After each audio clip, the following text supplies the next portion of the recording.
Le principal problème que Marx pointe du doigt, c'est le mode de production capitaliste. C'est le rapport social de domination de la classe des capitalistes qui possèdent les moyens de production sur la classe du prolétariat, les ouvriers, les travailleurs qui n'ont que leur force de travail pour gagner de quoi vivre. En d'autres termes, ce qui doit être changé selon Marx, c'est ce qu'on appelle le capitalisme.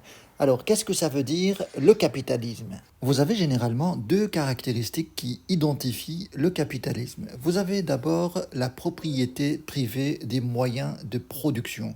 Qu'est-ce qu'on entend par moyens de production? C'est tout simplement les entreprises. C'est en général le capital, que ce soit financier ou matériel. Par exemple, les machines, les usines. Pour Marx, cette propriété privée des moyens de production, ça pose problème parce que ça vient en fait du travail. C'est du travail cristallisé qui a été effectué auparavant par la classe ouvrière. Et donc, naturellement, pour lui, il y a exploitation parce qu'on profite de ces moyens de production pour faire des profits. Et ça, c'est la deuxième caractéristique du capitalisme, c'est l'accumulation du capital et des profits. Ça, c'est la deuxième caractéristique du système capitaliste. Karl Marx s'interroge sur cette relation. Vous avez un capitaliste qui va avancer une somme d'argent A et va la transformer en marchandise grâce au travail et au final, il va transformer l'argent avancé de départ à une somme d'argent beaucoup plus grande. En vendant ces marchandises et réaliser un profit. Et pour Marx, ça c'est problématique parce que les marchandises sont produites et fabriquées par la force du travail. Et ça vient de la classe des ouvriers et non pas des capitalistes. Et le danger de cela, c'est qu'on va se retrouver avec des sociétés où l'écart entre les pauvres et les riches est très très très grand.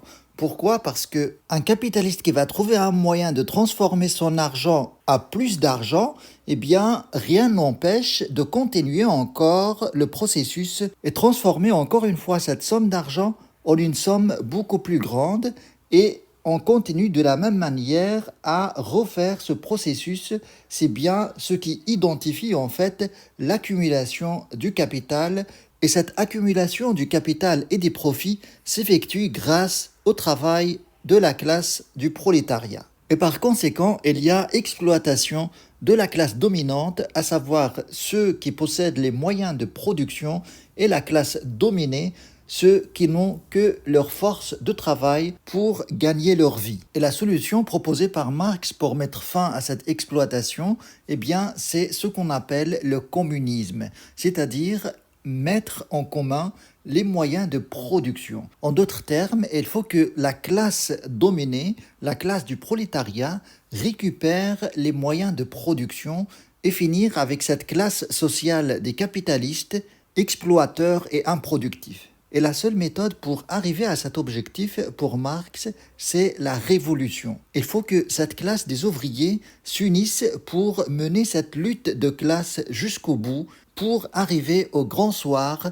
au communisme, au paradis sur terre, où c'est la fin de l'histoire, où il n'y a pas de domination et d'exploitation, et chacun dans la société va participer à la production selon ses capacités et on va redistribuer la richesse selon les besoins de chacun.